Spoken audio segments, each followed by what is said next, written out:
कितने काल में जीता है? 3 काल में।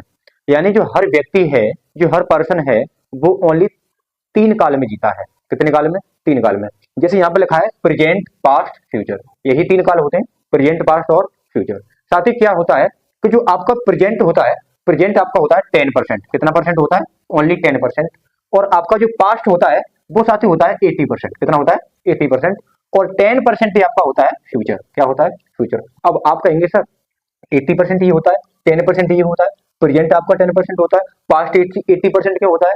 आप साथ ही जितनी भी स्पीकिंग करते हैं, जितना भी आप स्पोकन करते हैं, जितनी भी आप राइटिंग करते हैं, ये सब आप 80% पास्ट में करते हैं। कहाँ करते हैं? पास्ट में। समझे बिल्कुल गौर से। जैसे देखो यहाँ पर एक व्यक्ति है, एक व्यक्ति है राम और एक व्यक्ति है श्याम। ठीक है। अब राम सुबह उठा, राम कब उठा? सुबह। तो राम सुबह उठा, तो सुबह सुबह जब राम उठा तो राम खेत पर गया, खेत से आया, वॉकिंग वॉकिंग करके यानी घूम घाम के आ गया, घर पे आ गया, अपनी डीएसएल इंग्लिश एकेडमी पढ़ने के लिए आ गया। अब यहाँ पर श्याम ने पूछा राम सुबह क्या किया था? तो अब पता है ये क्या कर रहा है? मैं सुबह उठा था, मैं सुबह खेत पर गया था, मैंने खाना खाया था, है ना, अब मैं डीएसएल में पढ़ने आ गया। तो कुल मिला के बात ये है मेरे बाबू कि आप जितनी भी स्पीकिंग करते हो वो 80% आप पास्ट में करते हो। क्या करते हो? पास्ट में। अब जैसे हमने यहाँ पर एग्जाम्पल लिखा है, एग्जाम्पल हमारा क्या है यहाँ पर? मैंने खाया, मैंने खाया, मैंने खा लिया, ओ माय गॉड, मैं खा चुका था, मैंने खाया था, है ना। इसका एक स्ट्रक्चर होता है। स्ट्रक्चर हमारा क्या होता है कि सबसे पहले आप क्या करेंगे? सबसे पहले आप क्या करेंगे कि subject plus V2 plus other word, ये आप लगा दो, ऑब्जेक्ट या अदर वर्ड। ठीक है, ये आपका स्ट्रक्चर होता है। सब्जेक्ट प्लस वर्ब की सेकंड फॉर्म का यूज करेंगे, सब्जेक्ट प्लस सेकंड फॉर्म का यूज करेंगे प्लस ऑब्जेक्ट या अदर वर्ड। ये स्ट्रक्चर आपका होता है बेटा सिंपल पास्ट। क्या होता है? सिंपल पास्ट, है ना। तो यहां पर इन सब की अंग्रेजी पता क्या बनेगी?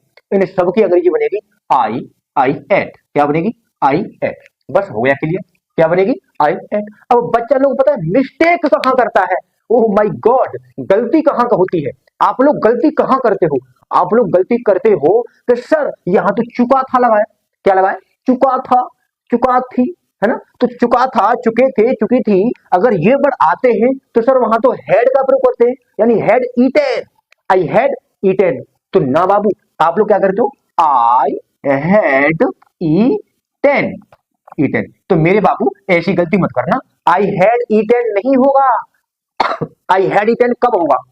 आई हैड ईटेन जब होगा, जब यानी मैं आपसे कहूं मैं खा चुका था तुम्हारे खाने से पहले, तब होगा I had eaten before you ate, before you ate. यानी